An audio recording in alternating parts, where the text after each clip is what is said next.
Tayo pong lahat ay manalangin sa mga oras pong ito. Let us pray. Lord, Heavenly Father, we thank you and we bless your name, Panginoon, sa mga oras na ito. Aming Ama, patuloy nga po na pinagkakatiwala namin sa inyo ang umagang ito na, Lord, kami po ay punuin mo ng iyong presensya, punuin mo ng iyong kapangyarihan, punuin mo, O Diyos, ng iyong pagpapala sa mga oras na ito. Panginoon, malaya ka pong kumilos ang iyong banal na spirito sa buhay ng bawat isa sa amin. Panginoon, patuloy nga po na ang bawat isa ay bigyan mo ng karunungan na maunawaan ng iyong salita. At Lord, nawa itong mga mapapag-aralan namin sa umagang ito, itong ihahayag mo, Panginoon, sa kalagitnaan namin, hindi po ito magsilbing kaalaman lamang, na madadagdag lamang ito sa mga knowledge namin, Lord. But Lord, let this knowledge become the truth in our life. Maging katotohanan siya sa buhay namin at Lord, magamit namin siya. Maging buhay itong mga salitang ito sa aming mga buhay, O Diyos. Lord, I entrust to you lahat na makakapakinig ngayon. Kayo po ang patuloy na humipo sa kanilang mga tenga. Lord, physically or sa online man, Panginoon, ikaw po ang humipo sa bawat puso. At ikaw po, Panginoon, na magpukaw ng damdamin sa iyong katotohanan sa mga oras na to, Diyos. Lord, pinagkakatiwala ko na po sa inyo ang lahat. Ito po ang aming panalangin sa matamis na pangalan ni Jesus. Amen. Amen. Palakpakan po natin ang Panginoon sa mga oras pong ito. Mga kapatid, ito pong ating pag-aaralan ngayon, kagaya po ng isa sa mga naging kanta po natin, ay pinamagatan ko pong, nandiyan po ba? Okay, pinamagatan ko pong, ayan, andun po maliit po. Nababasa niyo po ba yung maliit? And then, okay, pakibasa po. 1, 2, 3, go. Totoo, no? Mga kapatid, ang saving grace, ang biyaya ng Diyos ay tiyak ngang nagliligtas. No? At maaari ko po bang tanungin, sino na po dito yung ngayon nag-undergo ka ng Class 101 or nakagraduate na ng Class 101? Pwede bang pakitaas ang kamay? Yung mga nakapagtapos na, nag-undergo na, or ngayon, kasalukuyan, nag-101 ka, pakitaas nga ho ang kamay. Marami palang di pa nakakapag-class 101. Sige po, makibaba na. Mga kapatid, kung atin pong, dito po sa ating simbahan, meron tayong classes. No? Yung Class 101 natin na nagpapatukoy ng pagiging kasapi ng isang simbahan o kasapi ng ating simbahan na ito. At yung class na yon, mga kapatid, isa ito sa mga itinuturo. At ito yung pinakaunang lesson. And in fact, ito yung unang binubungad sa atin dito kapag pumapasok tayo ng simbahan, tapos magde-decide tayo na maging kasapi ng ating iglesia. No? Ito yung unang bubungad sa'yo. Ang kaalaman ng kaligtasan. And I know, ang simbahan na ito, ang simbahan ng CGCC, may Kawayan, Marilao, Pandi, and other churches na nasasaklaw ng classes. No? Ito yung hindi po pwedeng, hindi po pwede, or basic na kaalaman na hindi po pwedeng hindi mo alam. No? Kung yung katabi mo ay nag-class 101, sabihin mo sa kanya, imposibleng hindi mo to alam, kapatid. No? Imposibleng hindi mo to alam. And I believe kung ikaw seryoso kang hindi ka makakagraduate ng Class 101 kapag mali yung sagot mo dito pagdating sa classes. Lalo na pagdating ng exam. No? Mga kapatid, hayaan nyo pong basahin natin, o sabay-sabay nga po nating basahin yung atin pong talata na sinabi po ni Apostol Pablo ng kanyang huling pamamaalam sa aklat po sa simbahan po ng Efeso. Ang atin pong text ay galing po sa Gawa, Kapitulo 20, talata pong 32. Sabay-sabay nga po nating basahin. 1, 2, 3, go. At ngayon, pinipiling ko kayo sa Diyos sa kanyang salitang nagpapahayag ng kanyang kagandahang loob. Ito ang makakapagpatibay sa inyo at makakapagbigay ng mga pagpapalang inilaan sa lahat ng kanyang ginawang banal. Purihin po ang pagkabasa ng kanyang salita. Mga kapatid, itong talatang ito ay paalala ni Apostol Pablo sa kanya dahil siya nga po ay pupunta na sa Jerusalem, siya ay ililitis, siya ay kakasuhan na sa salang paghahayag ng mabuting balita. Na ang kanyang kasalanan, no, ang kanyang sentensya dahil sa paghahayag niya ng katuruan patungkol sa pagliligtas ng Panginoong Hesus. At isa ito sa mga simbahan na kanyang dinalaw for 3 years, kanyang tinuruan. Kung babasahin po natin itong aklat ng Efeso chapter 20, no?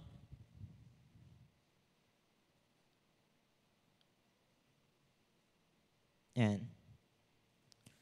Yan, sabi nga niya dito, verse 20, verse 18, 19, 20, di ba? Sabi niya po dito, sa aking pagtuturo, pangangaral sa inyo mula sa harapan ng badla at sa bahay-bahay man, no? Sa loob ng 3 taon na nangaral ang ang apostol o si Pablo sa lugar ng Efeso. No? At ang kanyang tinuturo, ang kanyang huling tagubilin sa kanila, no? Ang sabi niya sa kanila on verse 32, no? At ngayon tinatagubilin ko kayo sa Diyos at sa kanyang salita na nagpapahayag ng kagandahang loob. Ito ang makakapagpatibay sa inyo at makakapagbigay ng mga pagpapalang inilaan para sa inyo. Mga kapatid, on other version, sabi nga po dito, NIV, oh no.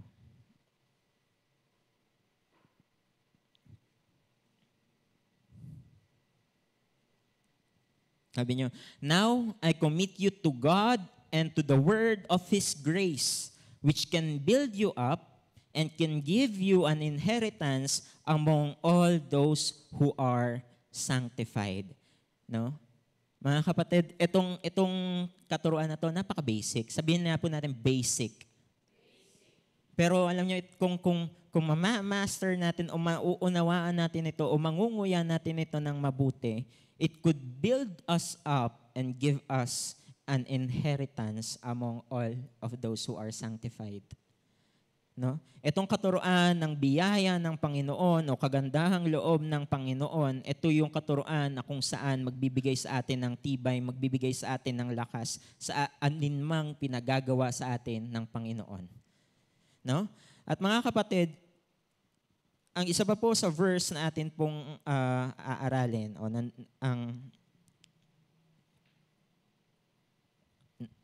pag-aaralan po sa umaga pong ito ay nakalagay po, isa sa mga pinaka-basic na katuruan din ulit sa Biblia na kapag ka ikaw ay nag-class 401, ito ay dapat na hindi mo kinakalimutan, which is in Ephesians chapter 2, verse 8 to 10. Sabay-sabay nga po nating basahin. 1, 2, 3, go. Sapagkat, dahil sa, sabay-sabay po mga kapatid, yung tipong may pagkakaisa sa pagbabasa ng salita ng Panginoon. 1, 2, 3, go. Sapagkat, dahil sa kagandahang loob ng Diyos, kayo ay naligtas sa pamamagitan ng pananampalataya at ito'y kaloob ng Diyos at hindi mula sa inyong sarili. Hindi ito bunga ng inyong mga gawa, kaya't walang may pagmamalaki ang sinuman. Verse 10, kung ano tayo ngayon ay gawa ng Diyos at sa pakikipag-isa natin kay Kristo Jesus ay nilikha niya tayo para sa mabubuting gawa na inihanda niya noong una pa man upang gawin natin. Mga kapatid, bilang pag-aaral ng salitang ito, meron tayong 3 katotohanan na gusto ko pong sana mag-instill po ito sa ating mga buhay. Na mag-instill sa atin, what type of saving grace does God has for us? Ano yung katotohanan sa biyaya o sa mabuting balitang kaloob ng Panginoon sa atin, ng biyaya ng Panginoon sa atin? Unang-una po, the grace of God, it is out of charity. No? The saving grace is charity. It is charity. What is charity? It is love. It is love coming from the Lord our God. Na bakit tayo nakakatanggap ng biyaya? Unang-una, ito yung katotohanan eh. Mahal ka ng Diyos. At kagandahang loob lang yan ng Panginoon sa'yo. Binigay lang yan sa atin ng Panginoon. And I know it is basic for us. Bibigyan ko na lang kayo ng mga verses na dapat nating aralin, dapat nating alamin. Una, kung babasahin natin ng verse 8, sabi ng Lord, kagandahang loob niya lamang ito. No? Nasabi sa Ephesians chapter 2, verse 8, Sapagkat dahil sa kagandahang loob ng Diyos, kayo ay naligtas sa pamamagitan ng pananampalataya. Ito ay kaloob ng Diyos na hindi mula sa inyo. Ito ay mula sa pagmamahal ng Diyos sa atin. First, it is love. It is love coming from the Lord, our God. Kung babasahin pa po natin ang John chapter 3 verse 16, gayon na lamang ang pag-ibig ng Diyos sa sanlibutan o sa sangkatauhan, kaya't ibinigay niya ang kanyang kaisa-isang anak na ang sino mang sumampalataya sa kanya ay hindi mapama kundi magkaroon ng buhay na walang hanggan. Basic ulit mga kapatid. And I know baka naiinip na kayo kasi alam mo na to kung nag-class 101 ka. At kung nag-class 401 ka, sure ako in-instill ito ni Pastor Boyet sa inyo. Tama po? At gayon pa rin, kung babasahin po natin ang Roma Kapitulo 5, talata pong 8, sabi doon, minahal ka na ng Panginoong Jesus, pinadama niya ang kanyang pag-ibig sa atin nang siya'y mamatay para sa ating mga kasalanan. Pero as we read also on Titus chapter 3 verse 7, sabay-sabay nga po nating basahin. 1, 2, 3, go! Upang tayo'y maging matuwid sa pamamagitan ng kanyang kagandahang loob at tayo'y maging tagapagmana ng inaasahan nating buhay na walang hanggan. No? It is by the grace of God that made us righteous sa paningin ng Panginoon. No? Dahil sa pag-ibig lamang, sa kagandahang loob lamang ng Panginoon kung bakit tayo naging matuwid sa harapan ng Panginoon. Hindi sa lakas, hindi sa galing, hindi sa talino. Una, it is charity. Pangalawa, mga kapatid, na dapat nating maunawaan, on verse 9, sabay-sabay nga po natin. Ikalawang punto na dapat natin makita, the saving grace of God. Parang antulin, no? Pangalawang punto agad, parang hindi pa ako nagtatagal. Pero mga kapatid, pangalawang punto.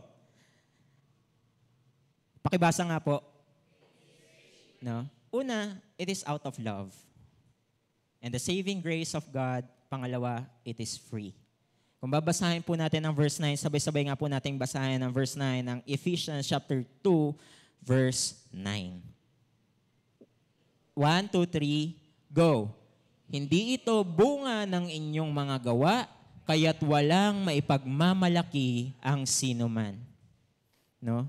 It is not by our might, not by our power, hindi dahil magaling ka, hindi dahil mabait ka, hindi dahil pogi ka, no? Hindi dahil maganda ka, no? So mabuhay ang mga hindi pa binayaan. Diba? Kasi naligtas tayo sa biyaya ng Panginoon ng libre. Hindi mo kailangan magparitoke. Hindi mo kailangan magpatangos ng ilong, magpasingkit ng mata, no? Hindi mo kailangan magluta para tanggap ka sa langit. Dahil libre ang ibinibigay ng Diyos sa bawat isa sa atin. No? Babasahin pa natin ng Romans chapter 3 verse 20 to 24. Truly, mga kapatid, kung hayaan nyo na, yung mga binibigay ko pong mga verses, iuwi nyo po ito, ibaon nyo na lang. Pero alam nyo mga kapatid, Romans chapter 3 verse 20 to 24, ito ay nagpapakita na lahat tayo makasalanan. Walang sino man, pogi ka man, kahit si Alden Richards ka pa, nagkasala ka sa harapan ng Panginoon. No? Kasi madalas ko nakikita sa, nag-i-scroll ako, laging, tapos na yung Katniel, di ba? Yung Katden naman, pinapakita nila, kinukumpara nila si Daniel kay Alden. Si Daniel daw, bad boy. Si Alden daw, good boy. Kahit sino sa kanila, pareho pa rin sila makasalanan. Absensya na kung nagamit ko yung pangalan niyo, Daniel at Alden. Pero truly, as the Word of God says, all of humanity is sinful. Lahat ng tao sa mundo ay makasalanan. Nagkasala at walang matuwid sa paningin ng Panginoon. At ang lahat ng tao ay dapat mapunta ng impyerno. No? Pero dahil pa rin sa biyaya at habag ng Panginoon, tayo ay binagkakalooban niya ng pagkakataon na matanggap ang regalo na buhay na walang hanggan. As it says, mga kapatid, it is free. And thirdly, last na point, mga kapatid, it is contagious. The grace of God is contagious. Nakakahawa. Umaalingasaw. No? Ang biyaya dapat ng Panginoon, dapat umaalingasaw. Parang ang pangit pakinggan, ano? Pero dapat ang biyaya at habag ng Diyos ramdam sa'yo, kapatid. Nakikita sa'yo, nadadama sa'yo, naaamoy sa'yo. Why? Sabi nga po on verse 10 ng katagapong ito, no? Kung ano tayo ngayon ay gawa ng Diyos at sa pakikipag-isa natin kay Kristo ay nilikha niya tayo para sa mga mabubuting gawa. That the grace of God should be seen in our lives. Or nagiging nakakahawa o umaalingasaw, nagiging contagious sa buhay po natin. Sabi nga po, as it is on verse 10. And as we go sa mga nangyari ng mga unang panahon, sabi sa Acts chapter 3, yung lumpong pinagaling sa templo, sabi doon, nanghihingi siya ng limos, kanila Pedro. Pero ang sabi ni Pedro, wala akong ni isang kusing sa inyo na maibibigay sa iyo. Pero ang meron akong Panginoong Jesus. At anong nangyari? Yung lumpo gumaling. At nung nalaman nung lumpo na ang Panginoong Jesus ang nagbigay sa kanya ng kagalingan, inihayag niya ang pagpupuri sa Panginoon at marami ang naligtas. Gayon din kay Simon na mahikero sa aklat po ng Gawa, Kapitulo 8, talata pong 9 hanggang 13. It is contagious kasi sabi ni Simon, siya'y namangha. Sabi sa mga talata, siya'y namangha at gusto niya ring maranasan yung nararanasan ng mga taong nakatanggap at ng pagpapala mula sa banal na spirito. No? Nainggit siya na to the point na gusto niyang magbayad. Diba? Kasi nakita niya kakaiba kapag niligtas o binigyan, pinagkalooban ng biyaya ng Diyos. May kakaibang nangyayari kaya gusto niyang bayaran. Maski yung mga apostol, gusto niyang bayaran na, babayaran ko na lang kayo. Gusto ko lang tanggapin yung meron kayo. Yung kapuspusang meron kayo. No? And Acts chapter 16 verse 31, sabi nga po doon, ang kaligtasan, next po. Sabi na, may isang guard, no? Nung nayanig yung prison, may isang guard na magpapangamatay na, pero nung siya'y nanampalataya, sabi doon, sumampalataya ka sa Panginoon at maliligtas ka, ikaw at ang iyong sambahayan. No? Sumampalataya yung isang tao at ang pangako din sa kanya, hindi lang siya yung maliligtas, even yung kanyang family. These three basic rules, mga kapatid, truly it is. It is charity, it is love, it is free, ito ay libre, it is contagious, ito ay nakakahawa. Napansin nyo ba? It is. At alam nyo yung lahat ng to, kung nag-class ka, alam mo na to. Sa totoo nga, maaaring may magsabi sa inyo, alam ko na yan sa class 01, brother. Tinuro na sa amin yan ni Pastora Nika, ni Pastora Connie, ni Sister Hannah, tinuro sa amin yan. Kaya hindi mo kailangang questionin kung alam namin ang mga bagay na yan. Totoo naman, mga kapatid. Alam natin ang katotohanan na libre ang biyaya ng Diyos. Alam natin dahil ito ay binigay niya dahil sa kanyang pag-ibig at alam natin na ito ay dapat umaalingasaw sa atin. Pero the problem is, for the so-called mature Christians, they think they know. Ang problema sa mga nag-iisip na mature na Kristiyano, alam ko. Alam ko yung mga bagay na yan. But the truth is, they don't. Mga kapatid, we think that we know, but the truth is, we don't. We don't live for it, we don't act for it, and we don't pray for it, mga kapatid. That's the problem. Na imbis na sana it is, mga kapatid, sana ang nilagay natin, it should be.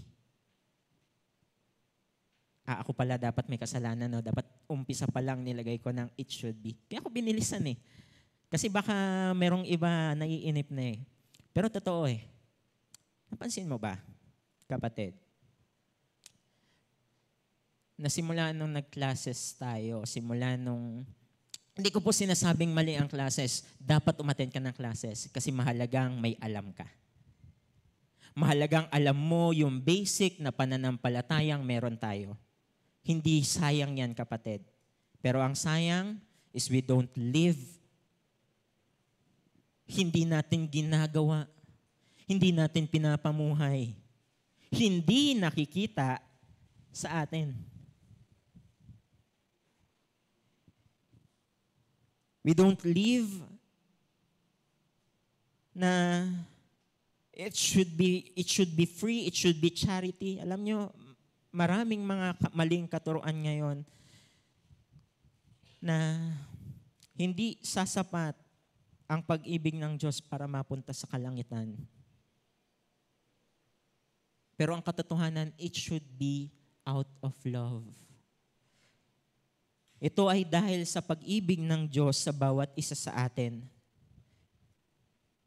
Na pinadama ng Panginoon, ito ay awa at biyaya lamang ng Diyos sa bawat isa sa atin na sana dapat lagi nating pinapamuhay o nilalagay sa ating buhay na ito ay dahil sa pagmamahal ng Diyos sa akin. We are not better sa mga taong wala pang pagkakakilanlan sa Diyos dahil pareho lang naman tayong naging makasalanan sa paningin ng Panginoon. We have been better dahil ito sa pag-ibig ng Diyos. Sana nasa pamuhay natin yung patuloy na pagpapasalamat sa Panginoon. Namumuhay tayo at nananalangin tayo, Lord, salamat sa kaligtasan mo. Day by day. Hindi ko sinasabing araw-araw mong hingiin yung kaligtasan ng Panginoon. Pero sana araw-araw mong pinagpapasalamat, Lord, salamat at ang buhay ko ay ligtas. At ako'y minahal mo. At ako ay, Lord, mahalaga sa paningin mo. Kaya nga sinabi ng Lord di ba? Sa kanya mga salita, for God so loved the world that He gave His one and only Son. Hindi kanya anak. Isa lang ang anak ng Diyos. Pasensya na po mga kapatid, kung nakikinig ka sa online, hindi ka anak ng Panginoon. Automatically, hindi tayo anak ng Diyos. Kasi yun yung nakalagay sa talata. Kaisa-isahang anak ng Panginoon, ng Diyos. And that is Jesus alone. Pero alam niyo, ang nakakatuwa po doon, ang sumunod, kaya't ang sino mang sumampalataya sa Kanya, no, ibinigay niya ang Kanyang kaisa-isang anak, ang sino mang sumampalataya sa Kanya ay hindi mapapahamak. See, yung buhay mo hindi dapat mapapahamak sa impyerno dahil sumampalataya ka sa Panginoong Jesus at doon ka palang binibigyan ng karapatang maging Kanyang anak. At ang katumbas mo, kapatid, bakit kailangan natin magpasalamat every day? Bakit kailangan natin magpasalamat every moment of our life? Kahit na nasa gitna ka ng problema, kahit nasa gitna ka ng sitwasyon na magulo, dapat mo ipagpasalamat, kapatid, kung ikaw ay sumasampalataya sa Diyos dahil ang katumbas mo buhay ng Kanyang anak. Nag-Bible study po ako kahapon. At sila ay nasa katuruan na hindi tanggap ang Panginoong Jesus bilang Diyos. habang nagba-Bible study, nagulat na lang ako na yung pala yung mga nilang background. Kasi inopen lang, Pastor, okay na, open na sa family na mag-Bible study tayo. Kasi mga kapatid, meron tayong kapatiran, sama nyo pa rin sa panalangin yung kanyang complete recovery. Meron tayong kapatiran sa Pande, nung panahon na pumalo na pinakamainit yung Pande sa buong Bulacan, siya ay nagkaroon ng mild stroke. No? Panahon na Sunday service, pumalo ng almost 45. Salamat sa Lord, no? Tayo dito naka-aircon. Pero yung time na yung naka-aircon yung ano natin dito sa May Kawayan, pero hindi pa rin dama yung aircon, sobrang pugon yung nasa Pande nung time na yun. At siya ay na-hospital for 1 week or more than 1 week. Then pag uwi niya, hindi na siya sa bahay niya, kundi doon na siya sa kanyang anak tumira. Tapos pinag-pray natin ng mga leaders natin sa Pande na sana magkaroon ng Bible study doon. And eto nga lang Wednesday or Thursday, sabi ng isang leader natin, isang elder natin, okay na daw. Not knowing na yung kanilang pananiwala pala ay taliwas sa ating nalalaman. No, sa ating alam. Alam natin na ang biyaya at ang Panginoong Jesus lamang ang nag-iisang anak. At alam niyo, nilid ako ng Lord for this, John 3:16. Sabi niya, ituro mo. Basic. Sabi ko, may nakahanda na akong Bible study material. Ituturo ko na yung dapat kong ituro. Pero nung marinig ko yun, sabi ng Lord sa akin, nung pinapakinggan ko ang Panginoon, sabi ng Panginoon sa akin, anak, ituro mo muna ito. Ituro mo na para sila ay maligtas, kailangan nilang manampalataya sa akin bilang kanilang Panginoon at tagapagligtas. Kailangan ituro mo sa kanila na hindi lang ako tao. Ako ang anak ng Diyos na binigay ang buhay para sila ay maligtas. At alam nyo, habang inihimay-himay ko yung salita ng Panginoon to them, para bang manghang-mangha na makikita mo, ito yung bagay na hindi pinapaalam sa kanila. Natitake for granted natin dito sa church kasi may class 101 tayo eh. Natitake for granted natin yung kaligtasan na alam natin na ito ay dahil sa pagmamahal ng Diyos eh. Pero alam nyo, nung marinig nila yung salitang mahal sila ng Lord at ang Panginoong Jesus o buhay ng Panginoong Jesus ang katumbas ng pagmamahal na yun para sa kanila. Alam nyo, iba ang pagkilos ng Panginoon sa kanila.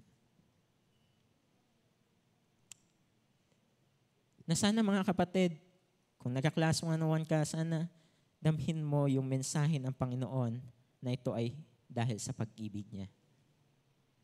At ito ay libreng pinagkakaloob ng Lord para sa bawat isa.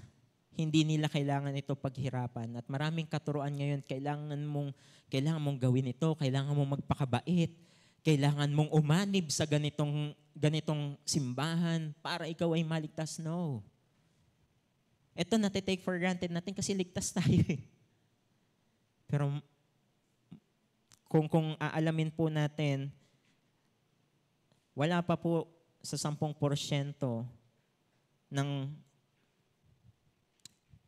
ng relihiyon sa Pilipinas ang born-again Christian. At ang nakakalungkot pa doon, nasa 10%, hindi pa nga umaabot sa 10%, karamihan pa ng mga Kristiyano, hindi rin alam kung sila ay naligtas ng libre ng Panginoon. Diba nakakalungkot? Pero mga kapatid, gusto ko pong maunawaan ang bawat isa sa atin na ito yung nais ng Lord na gawin po ng bawat isa. Na dapat nating ipinapahayag sa bawat isa. Truly, salvation is here.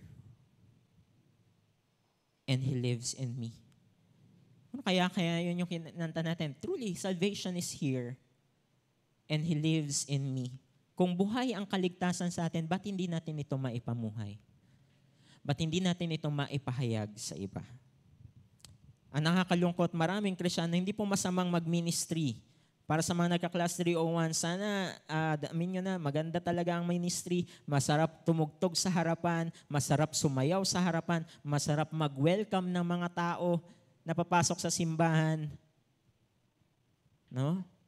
Masarap magluto para sa ibang tao, makita mo silang busog, happy ka na. Masarap magturo sa mga bata. No? Masarap mag-ministry. Pero ang nakakalungkot, maraming Kristiyano ngayon,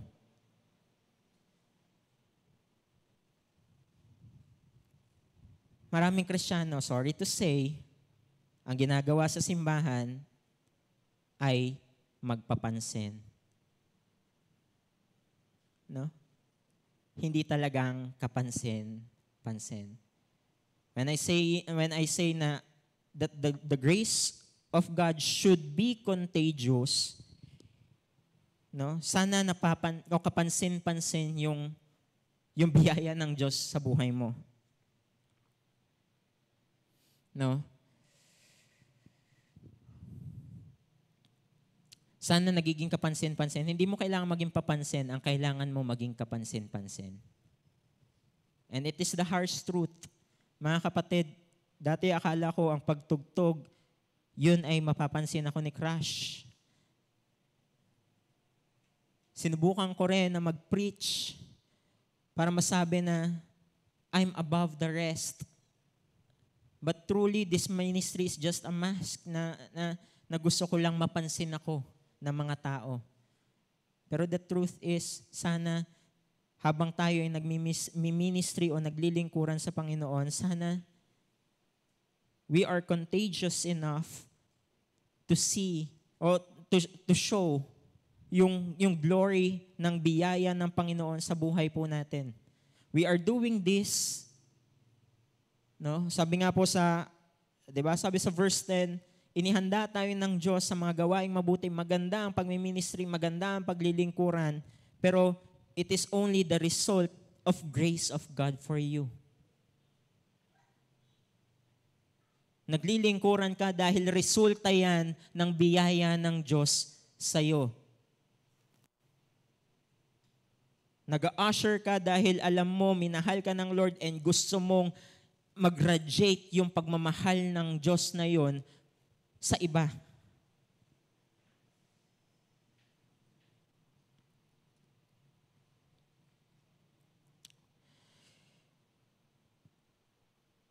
Alam niyo po, hindi ko po minamaliit yung ministeryo na nakikita dito sa pulpito. Maski yung pagmiministeryo ng paghahayag ng salita ng Diyos sa harapan ng simbahan. Hindi ko po minamaliit. Pero gusto ko pong sabihin, meron pang ministeryo na tayo ay dapat na tinatawag. Merong ino-open ng simbahan ng mga ministeryo na mas lalong higit na nangangailangan ng pansin sa mga oras ngayon. Bakit ko po sinasabing higit na nangangailangan ng pansin? Mga kapatid, oo, ligtas tayo. Sabihin mo nga sa katabi mo, ligtas ka na. No? Pero alam nyo, ito yung ministeryo na maski ako tinamaan. Itong panawagan na to, maski ako tinamaan recently sa isang pagtitipon ng mga pastor sa simbahan na to, na mga full-time sa simbahan na to. One time may inaaral po kami isang libro. Totoo, napaka-basic na sa akin ng kaligtasan at alam ko ligtas ako. At kampante ako, maski yung pamilya ko ligtas na. Dito po sila ngayon. Andyan yung nanay ko, tatay ko, andyan yung kapatid kong bunso. No? At alam ko, yung mga kuya ko, nakatanggap na rin sa Panginoon. Pero pinaalalahanan ako ng Lord. Nakampante ako eh. Nakampante ako na yung pamilya ko nadadala ko na sa simbahan. Nakampante ako na yung pamilya ko, kahit na wala ako sa simbahan, many months na akong wala dito sa May Kawayan, nasa Pandi ako madalas. Many months na, naririto pa rin sila, nagpapatuloy. Kampante ako. Pero one Tuesday, one of the lessons is praying for the lost souls. Kailan yung huling umiyak ka para sa mga hindi paligtas? Kailan yung humiyak ka sa panalangin, iniluhod mo sa Diyos yung mga taong hindi paligtas? When was the last time, kapatid? Hindi mo kaano-ano. Hindi malapit sa'yo, pero sinama mo ba sa panalangin na sana sila ay makatanggap din ng libreng biyaya ng Diyos, ng libreng pagmamahal ng Diyos, ng nakakahawang umaalingasaw na pagmamahal at biyaya ng Diyos? O komportable ka na sa ginagawa mo sa loob ng simbahan? Na nakakalimutan mo na meron kang dapat ginagawa sa labas ng simbahan. When was the last time that you have prayed for somebody na maligtas din sila, na malapit din sila sa Panginoon?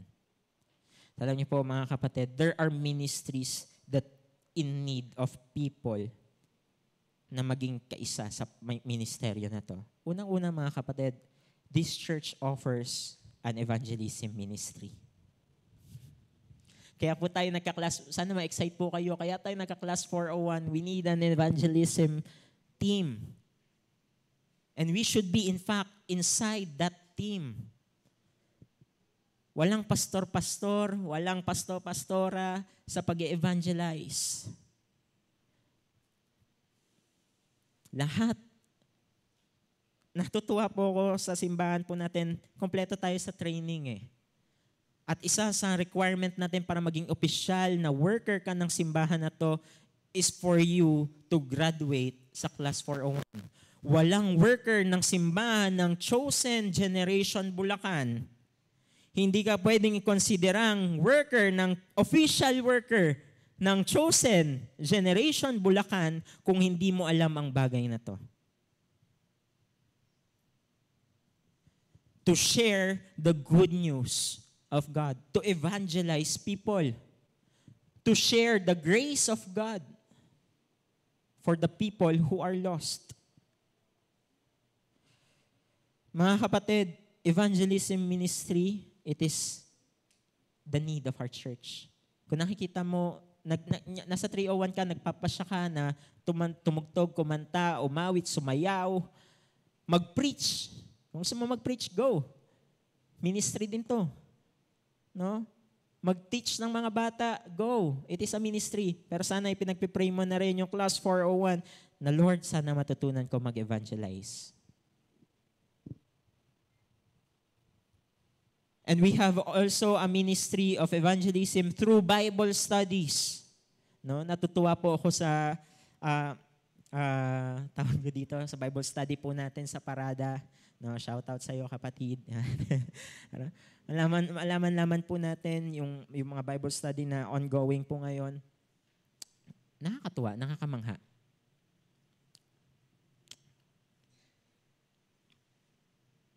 Bible study ng Parada, may umaattend na taga Bulacan. Diba? Wala lang, ang amazing lang kapatid na yung tunay na mensahe ng Panginoon, ng kagandahang loob ng Diyos ay tunay ngang nakakahawa at umaalingasaw through Bible studies. Na sana wag tayo magsawa na sana yung Bible study natin umaabot, umaalingasaw yung kabutihan o kagandahang loob ng Diyos saan mang lugar, saan mang lupalop. No?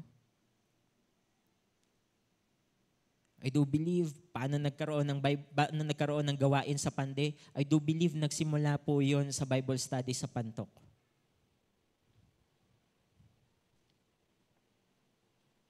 Nagkaroon tayo ng mga worker ng Santa Maria, ng Balagtas, dahil nagsimula po yon sa isang maliit na tahanan sa Pantok. Tunay ang biyaya o ang habag ng Panginoon ay nakakahawa even sa mga campus ministry. Kung gusto mong mag-share ng mabuting balita ng Lord, may share yung kagandahang loob ng Diyos, at sana makasama ka sa campus ministry. Sana kasama ka even sa VBS na meron po tayong gaganapin. Sana kasama ka.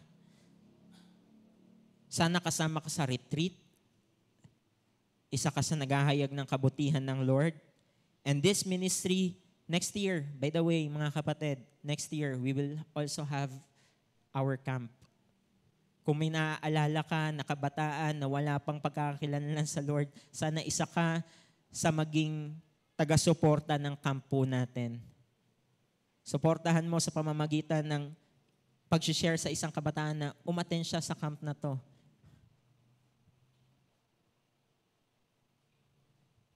And next year, mga kapatid, we will also be having our mission trip again. Salamat po ulit sa Panginoon, first, sa matagumpay na mission trip. Pero salamat din po sa mga sumuporta na nakapunta po ako ng Palawan, no? Nang hindi ko inaasahan. Nakapag-prenup po ako sa Palawan. Praise be unto God. Pero alam nyo, isa sa mga nakakatuwa po sa mission trip, hindi lang naman po yung mga magagandang tanawin. Yung makita mo lang din na meron pa palang opportunity to share. Yung opportunity na ihayag yung katotohanan sa iba pang lupalop ng bansa. Ipon-ipon na. Sabi mo sa katabi mo, kapatid, ipon-ipon na.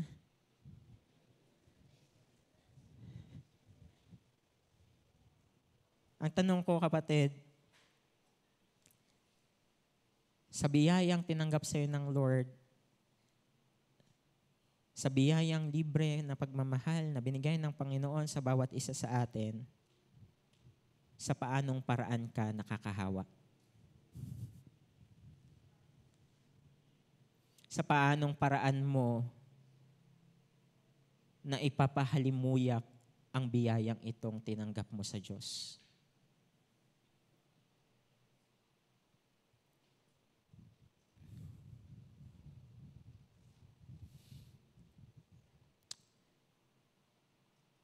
Sa paanong paraan nakikita sa'yo na ikaw nga ay tunay na niligtas ng Panginoong Hesus? Sa pag-attend ng church? Good. Pero hopefully, sana nakakahawa yung kaligtasan ng Lord na nasa sa'yo. Yung mga bakanting upuan, I know, puno, medyo almost full ang ating simbahan. Pero yung mga bakanting upuan na yan, sana may katabi ka na sa susunod dyan. At dito na po ako magwawakas. And can I invite the worship team to worship before we pray? Sabi sa Mark chapter 8, verse 31 to 38.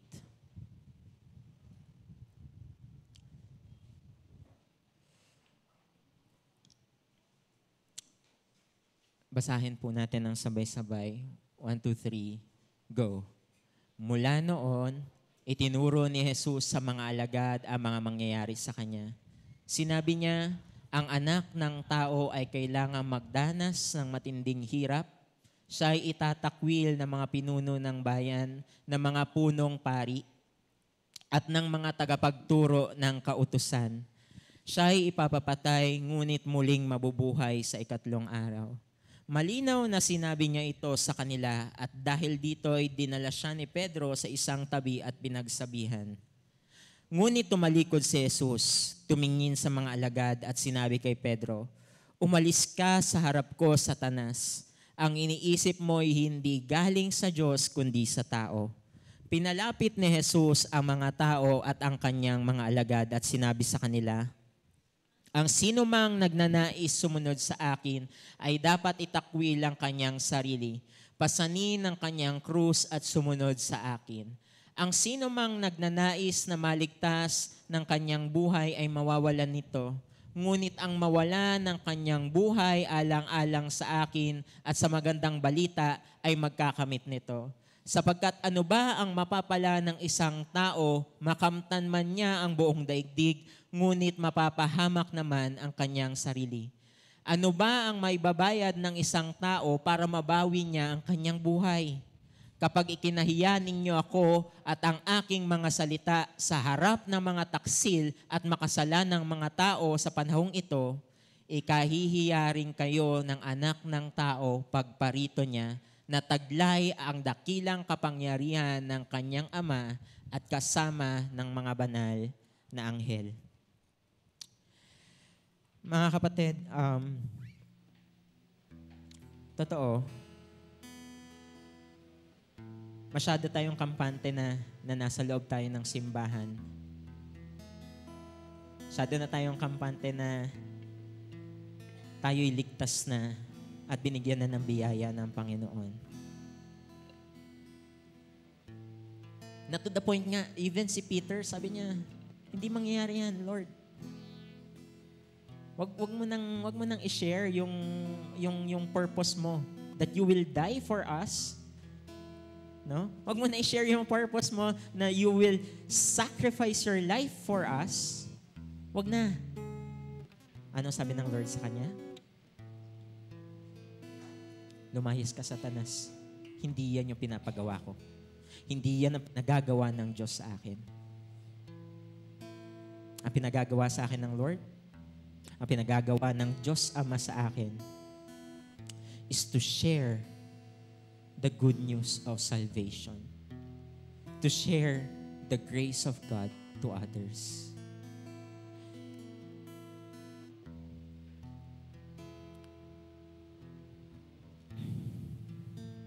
Balikan po natin yung verse na 20.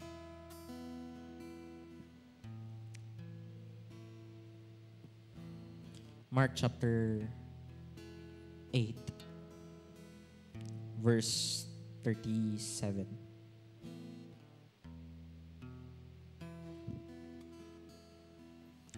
Ano ba ang maibabayad ng isang tao para mabawi niya ang kanyang buhay? And verse 38, kapag ikinahiya ninyo ako at aking mga salita sa harap ng mga taksil at makasalanang tao sa panahong ito, ikahihiya rin kayo ng anak ng tao, pagparito niya, taglay ang dakilang kapangyarihan. Brothers and sisters in Christ, truly we are living in a sinful generation. Na okay lang ang gumawa ng immoralidad, na okay lang pumatay, okay lang magnakaw, okay lang kahit hindi ka mag-church ng Sunday, okay lang na gumala ka ng Sunday. We are living in that generation. Kung ano yung gusto mong gawin, gawin mo. Pero tinatawag tayo ng Diyos para hindi sumunod o sumang-ayon sa takbo ng makasalanang mundong ito. Tinawag tayo ng Diyos para ihayag sa mundong ito yung kanyang biyaya. Para i-share si Jesus. Marahil nagtatanong tayo, nagkaklampos naman ako, nakakasawa na dahil wala namang napupunta sa church. No. Tinawag ka pa rin ng Lord para ihayag pa rin ang mabuting balita sa kanila. Mag-share ka. Kahit para bang wala kang napapala.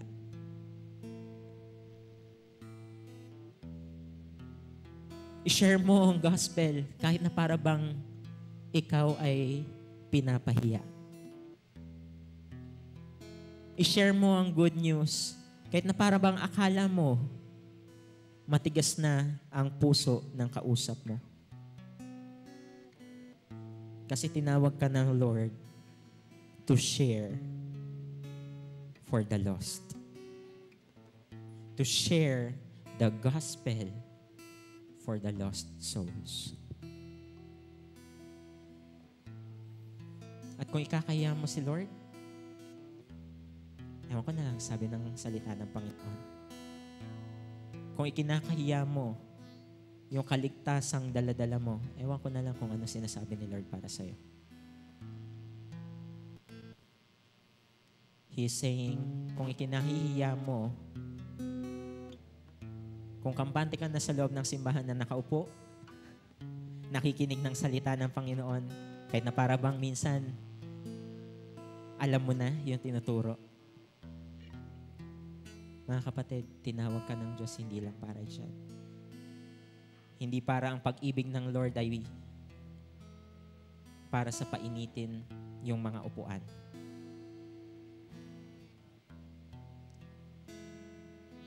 Tinawag ka ng Lord para ibahagi ang kaligtasan. Tayo pong lahat ay manambahan po muna bago tayo manalangin sa Panginoon.